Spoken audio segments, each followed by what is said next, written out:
মনোমোহনী এই দেবীর সঙ্গে করেছে বিবাহ। তারই কাছে বড় আশা করে গেলাম সে চম্পকি না করে সে বড়ই আশা সে পুজো পাবো বলে শনি কামড় করেছিল। কোথায় থেকে মূর্খদণ্ড হয়েছে, আমারই পুজো করলো ভঙ্গ, তাই হারাদাল দেবী আমার কাকাই হয়ে গেছে। তখনই প্রতিজ্ঞা করেছে ওরে রে মূর্খ চন্দ্র এই দেবীকে অপমান করো কঠিনই তোমার ভয়ঙ্কর। তার এক এক করে আমি লক্ষ্যের বাগানে করেছে পুরো ছড়খ, তারই ছাই প্রত্যেকে কেড়ে নিয়েছি। আরে বন্ধু অধাকেও কেড়ে নিয়েছি। আমি কি ভুল করেছি? ওই তো আমার দিনের কথা মনে পড়েছে। সমস্ত চন্দ্রদের সাথে কিছু ক্ষয় করে করেছি। সমস্ত চন্দ্রধর অমনে করে চুক্তি করে ঘরে বসে রয়েছে। সে যদি অমনে করে ঘরে চুক্তি করে বসে থাকে তাহলে বিশ্ববাজারে বিশ্ববিদ হতে পারবো না। তাই সবাই দিদি বলেছি ওরে ভক্তি পদ্মা তুই না জলে মুখে নে এই পুজো চলে যাতে ইন্দ্র দেবের কাছে যেভাবে হোক ছাড়া বলে কষ্ট দিবি দিদি অনুরোধ বসতি দিবি হরণে করে নিয়ে আসতে পারি সেই মাত্র ধানে, তাহলে তোর কার্য সিদ্ধ হতে পারি। তাদেরকে নিয়ে এসে মানবীর ঘরে জন্ম দিলে তুই বিশ্বমাদের বিশ্ব করলে হবে। তবে আর বিলম্ব করবো না, আমি এতটুকু যাবি সিদ্ধ দেবের কাছে আমার হাতে সময় নেই। তাই বলে কোথায় না করি ভাবছেন আমার হংস, সে হংস ছিল আমি ইন্দ্রদেবীর কাছে।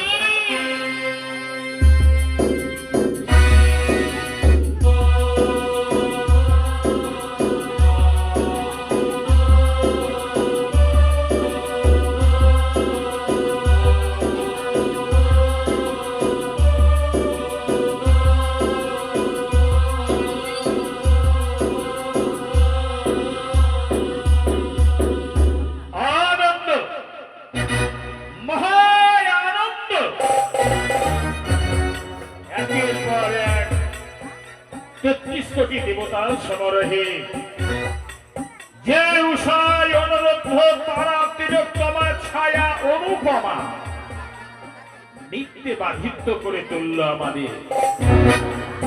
আজকের এই নৃত্য দেখে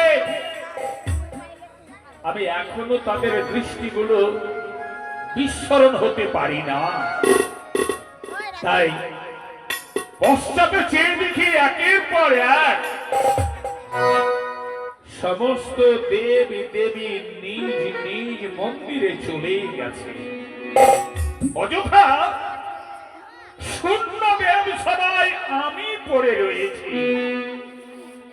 হয়তো ইন্দ্রাণী মনে মনে ভাবছে দেবরাজ ইন্দ্র এখনো কেন আমার আশ্রমে ফিরে এলো না। যাক আর বিলম্ব নাই, আজকে যখন নৃত্য সমাপনী হলো এই মুহূর্তে আমিও নিজ স্থান করি। জয় ইন্দ্রে দাদারি জয়, জয় ইন্দ্রে দাদারি জয়, জয় ইন্দ্রে দাদারি জয়। তবু তোকে প্রণাম হয়ে যাবে। কল্যাণ হোক তোমার দেবী মনসা। ভঙ্গদেব সবাই তুমি কেন এসেছো জানতে পারি? কি বললি দাদা? আজ আমি কেন এসেছি জানো? হ্যাঁ, তোমার কাছে বড় আশা করে এসেছি। কি আশা? আমি নিত্যগানে শ্রবণ করবো বলে। দাদা নিত্য গান শ্রবণ করবে, কিন্তু সময়ের একটা মূল্য থাকে মনসা। কি বলছো দাদা? এই মুহূর্তে ৩৬ কোটি দেবতা সমস্ত নর্তক নর্তকীরা বাদ্যকররা নিত্য সমাপন করে চলে গেল, তারপরে তুমি এসছো। আজকের মতো নৃত্য করা তো অসম্ভব। কি বলছো দাদা? তবে কি আমি ফিরে যাবো? তোমার জন্য সোনার আসন অপেক্ষা করে। কোনদিন নেমন্তন্ন করে তোমাকে আমরা পাই না। না জানি তোমার মনে এমন কোন দুঃখ, তাই নিত্য শুনতে হলে আগামীকাল বেলা 2 প্রহরে আসবে, তোমার জন্য নৃত্যের ব্যবস্থা করবো। কি বলছো দাদা, কি বলছো? আমি তো তোমার কাছে বড় আশা করেছি যে কিছু চাইবো বলে তুমি আমায় ফিরিয়ে দিচ্ছ দাদা। কিছু চাইবে দাদা? এই কথা বলো, বেশ, আমি তোমায় কথা দিলাম, তোমার অন্তরের কথা তুমি খুলে বলো, আমি তোমার আশা পূর্ণ করব। তাই বুঝি দাদা?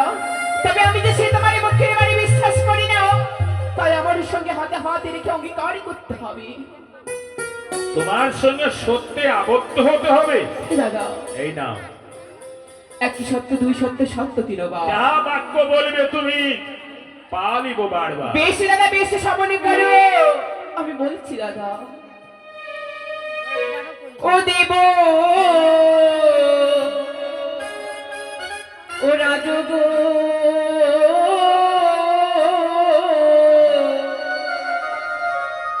ওই আমি পুজো কি পাবো না, মরে তো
শোনো,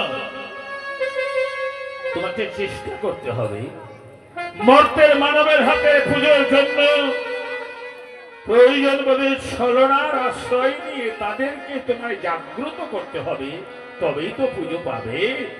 তুমি শুধু দেব সবাই বসে থাকলে তো তুমি পূজিত হতে পারবে না। তুমি যদি আমায় না যদি সাহায্য করো, তাহলে আমি বিশ্বমানের বিশ্ববিদ্য হতে পারবো না দাদা। সাহায্য? দাদা হ্যাঁ। বেশ, বলো কি চাও তুমি? বেশ, তুমি শ্রবণ করো। তোমার এই রয়েছে অপসরি, সে ওনারা দোষ, তাদেরকে ধরে দাও আমার হস্তে, তাদের নিরীহ মাতৃভূমি 12টি বছরের জন্য। মহেশ্বরের কন্যা না হয়ে যদি অন্য কোনো দেবী তুমি হতে, তাহলে এক্ষুনি অপমান করে ঘাড় ধাক্কা দিয়ে ইন্দ্র সভা থেকে তাড়িয়ে দিতা। আসলে উষা বনরদ্ধ আমার সন্তান কন্যার মতো, তারা আমার হিত বৃন্দ, তাদেরকে আগে সবাই না দেখলে আমি থাকতে পারি না। তোমার পুজোর জন্য 12 বৎসরের মতো উষা অনিরুদ্ধকে আমায় পরিত্যাগ করতে হবে। এ তুমি কি কথা বলছো মনসা? আমি তোমার কথা রাখতে পারলাম না।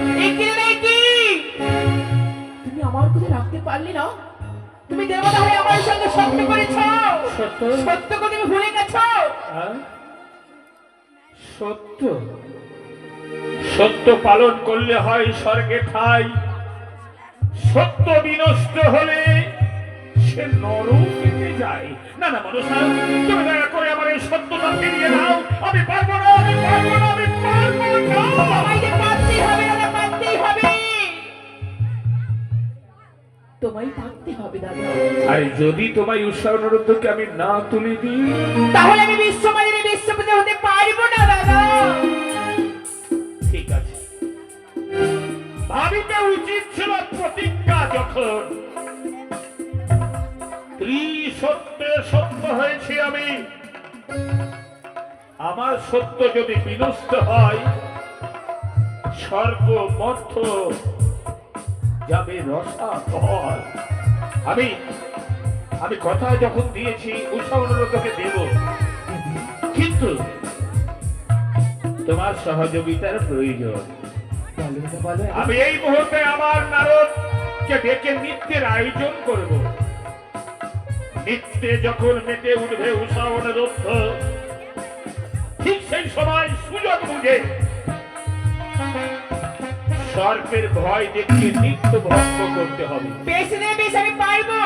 আর সেই সুযোগে আমি উষা অনুরোধকে অভিশাপ করব। কিন্তু মনে রাখবে এই কথা শুধু আমি আর তুমি ছাড়া ত্রিকালকে যেন কেউ আর না জানতে পারে। তাই হবে দাদা। যাও, তোমার জন্য নাগ আসন অপেক্ষা করছে, আসন গ্রহণ করো। বেশ দাদা, আমি আশীর্বাদ করো। দেবী মনসা, যিনি তোমার জন্মদাতা পিতা পিনাকি ভোলা মহেশ্বর সমুদ্র মন্থনে কালকুট বিষ পান করেছিল সুধা ভেবে, দেবাদিদেব সর্বশরীর হয়েছিল নীল বর্ণ, তাই ওনার আরো এক নাম নীলকণ্ঠ। আর আমি তো তোমার দাদা স্বরূপ, সেই বিষ খেয়ে তুমি হরণ করে নিয়েছিলে, না জানি তোমার কোপানলে আমিও রসাতলে যেতে পারি। যাক, নারদকে ডেকে নেমন্তন্নের দায়িত্বটা আমি দিয়ে ফেলি।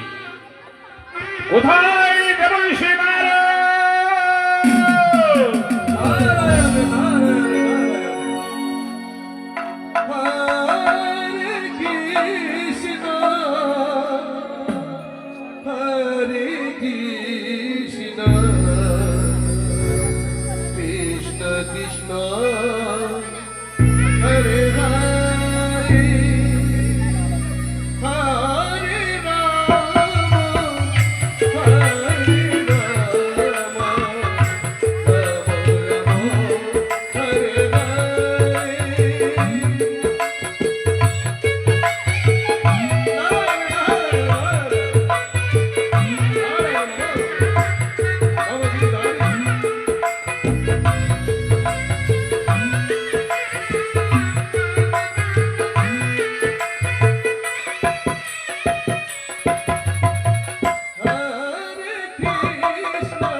কল্যাণ হোক তোমার।